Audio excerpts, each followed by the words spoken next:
നമ്മുടെ ഓരോരുത്തരുടെയും ഉള്ളിൽ അതിമനോഹരമായ നിറങ്ങളുള്ളൊരു ലോകമുണ്ട്. അതെങ്ങനെ കൂടുതൽ ഭംഗിയായി സൂക്ഷിക്കാമെന്ന് നമുക്കൊന്ന് നോക്കിയാലോ? വളരെ ലളിതമായിട്ട്. അപ്പോ നിങ്ങളുടെ ഉള്ളിലൊരു പൂന്തോട്ടമുണ്ടോ?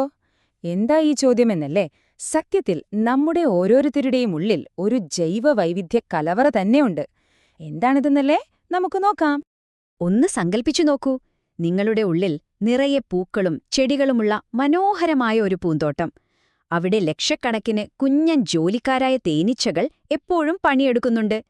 എല്ലാം നല്ല വൃത്തിയായി, ആരോഗ്യത്തോടെ, നല്ല ഉഷാറായി നിലനിർത്തുന്നത് ഇവരാണ്.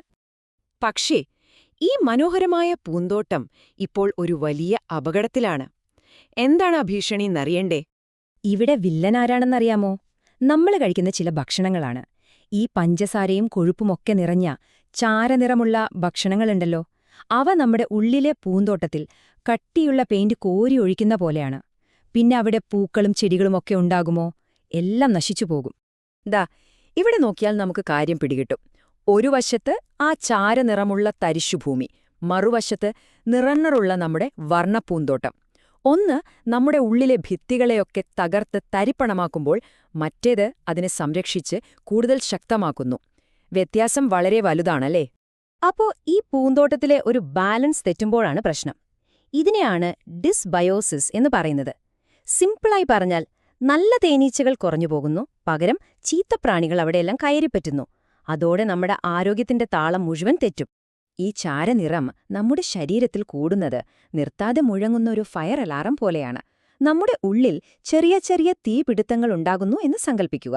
ശരീരം എപ്പോഴും ഒരു എമർജൻസി അവസ്ഥയിലാകും. ഇത് പിന്നീട് വലിയ വലിയ അസുഖങ്ങളിലേക്ക് നമ്മളെ കൊണ്ടെത്തിച്ചേക്കാം. അപ്പോ പേടിക്കണ്ട, ഇതിനൊരു പരിഹാരമുണ്ട്. നമ്മുടെ ഈ പൂന്തോട്ടത്തെ രക്ഷിക്കാൻ ചില സൂപ്പർ ഹീറോകൾ വരുന്നുണ്ട്. അതാണ് നിറങ്ങളുള്ള ഭക്ഷണങ്ങൾ. അവരെങ്ങനെയാണ് നമ്മളെ രക്ഷിക്കുന്നതെന്ന് നോക്കാം. നമ്മുടെ ജോലിക്കാരായ തേനീച്ചകൾക്ക് ജീവിക്കണമെങ്കിൽ അവർക്ക് നല്ല ഭക്ഷണം കൊടുക്കണ്ടേ? അവർക്കിഷ്ടപ്പെട്ട ഭക്ഷണം എന്താണെന്നറിയാമോ? പഴങ്ങളിലും പച്ചക്കറികളിലുമൊക്കെ കാണുന്ന ആ തിളക്കമുള്ള നിറങ്ങളുണ്ടല്ലോ, അതിനകത്തൊളിഞ്ഞിരിക്കുന്ന രാസപൂമ്പൊടിയാണ് അവരുടെ മെയിൻ ഫുഡ്. ഇതിനെയാണ് ഡയറ്ററി പോളിഫിനോളുകൾ എന്ന് പറയുന്നത്. പേര് കേട്ട് പേടിക്കേണ്ട. സിമ്പിളായിട്ട് പറഞ്ഞാൽ, ചെടികൾക്ക് നല്ല അടിപൊളി നിറം കൊടുക്കുന്ന ചില കെമിക്കലുകളാണ് ഇവ. നമ്മുടെ നല്ല ബാക്ടീരിയകൾക്ക് ഇതൊരു സൂപ്പർ ഫുഡാണ്. അതായത് ഒരു പഴത്തിന്റെയോ പച്ചക്കറിയുടെയോ നിറം, അത് തന്നെയാണ് അതിന്റെ ഏറ്റവും വലിയ പവർ. ശരി, അപ്പൊ നമുക്ക് ഭക്ഷണത്തിലെ ഈ സൂപ്പർ ഹീറോകളെ ഒന്ന് പരിചയപ്പെട്ടാലോ? ഓരോ നിറത്തിനും എങ്ങനെയുള്ള അത്ഭുതശക്തികളാണ് ഉള്ളതെന്ന് നോക്കാം. ആദ്യം തന്നെ ചുവപ്പ്. ജങ്ക് ഫുഡ് നമ്മുടെ ഉള്ളിൽ ചെറിയ തീപിടുത്തങ്ങൾ ഉണ്ടാക്കുമെന്ന് പറഞ്ഞില്ലേ? സ്ട്രോബെറി, തക്കാളി, തണ്ണിമത്തൻ പോലെയുള്ള ചുവന്ന ഭക്ഷണങ്ങൾ ഒരു ഫയർ എഞ്ചിൻ പോലെ വന്ന് ഈ തീയൊക്കെ കെടുത്തും. അവ നമ്മുടെ പൂന്തോട്ടത്തിന് ഒരു ചുവന്ന കവചം തന്നെ തീർക്കും. ഇനി പർപ്പിൾ നിറം. നമ്മുടെ വയറും തലച്ചോറും തമ്മിലൊരു സീക്രട്ട് ടെലിഫോൺ ലൈനുണ്ട്. ബ്ലൂബെറി പോലെയുള്ള പർപ്പിൾ നിറമുള്ള പഴങ്ങൾ കഴിക്കുമ്പോൾ ആ ലൈനിലൂടെ തലച്ചോറിലേക്ക് സന്തോഷവാർത്തകൾ പോകും. ടെൻഷനും സങ്കടവുമൊക്കെ വരുമ്പോൾ ഉണ്ടാകുന്ന അനാവശ്യ ശബ്ദങ്ങളെ ഒഴിവാക്കി ഈ ലൈൻ നല്ല ക്ലിയറാക്കി വെക്കാൻ പർപ്പിൾ നിറം നമ്മളെ സഹായിക്കും. വെളുത്ത അരിയും കറുത്ത അരിയും തമ്മിലുള്ള വ്യത്യാസം എന്താണെന്നറിയാമോ? വെളുത്ത അരി ഒരു പേപ്പർ കഷ്ണം കത്തിക്കുന്നത് പോലെയാണ്. പെട്ടെന്ന് ആളി കത്തും, പെട്ടെന്ന് കെട്ടുപോകും. പക്ഷേ കറുത്ത അരിയോ, അതൊരു ലോങ് ലൈഫ് ബാറ്ററി പോലെയാണ്. പതുക്കെ ഒരുപാട് നേരത്തേക്ക് നമുക്ക് എനർജി തന്നുകൊണ്ടേയിരിക്കും. നമ്മുടെ ശരീരത്തിനും തലച്ചോറിനും ഇതിലും നല്ലൊരു ഇന്ധനം കിട്ടാനില്ല. ഇപ്പൊ നമുക്ക് കാര്യങ്ങളൊക്കെ മനസ്സിലായില്ലേ? ഇനി ഇത് വെറുതെ കേട്ടിരുന്നാലും മതിയോ? പോരാ, നമുക്കും ഒരു നല്ല തോട്ടക്കാരനാകാം. എങ്ങനെയാണെന്ന് നോക്കാം. ഓർക്കേണ്ട ഒരു പ്രധാനപ്പെട്ട കാര്യമുണ്ട്. നിങ്ങളുടെ ഉള്ളിലെ ഈ പൂന്തോട്ടത്തിന്റെ പാർക്ക് റേഞ്ചർ നിങ്ങൾ തന്നെയാണ്.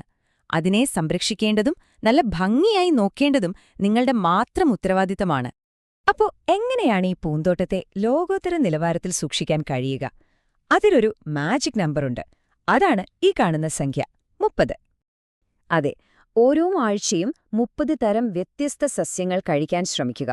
പേടിക്കണ്ട, അത്ര പാടൊന്നുമില്ല. ഇതിൽ പഴങ്ങൾ, പച്ചക്കറികൾ, വിത്തുകൾ, സുഗന്ധവ്യഞ്ജനങ്ങൾ, പല നിറത്തിലുള്ള ധാന്യങ്ങൾ എല്ലാം പെടും. എല്ലാ ദിവസവും ഒരേ ഭക്ഷണം കഴിക്കാതെ ഓരോ ദിവസവും ഓരോ നിറം പരീക്ഷിക്കുക. അപ്പോൾ നമ്മുടെ ഉള്ളിലെ എല്ലാ തരം ജോലിക്കാരായ തേനീച്ചകൾക്കും അവരുടെ ഇഷ്ടഭക്ഷണം കിട്ടും. അവരും ഹാപ്പിയാവും. അപ്പോ എല്ലാം കേട്ടില്ലേ? ഇനി നിങ്ങൾ പറയൂ, ഇന്ന് നിങ്ങളുടെ പൂന്തോട്ടത്തിലേക്ക് ഏത് പുതിയ നിറമാണ് നിങ്ങൾ ചേർക്കാൻ പോകുന്നത്? ചുവപ്പാണോ, പർപ്പിളാണോ അതോ കറുപ്പാണോ? നിങ്ങളുടെ യാത്ര ഇന്ന് തന്നെ തുടങ്ങൂ.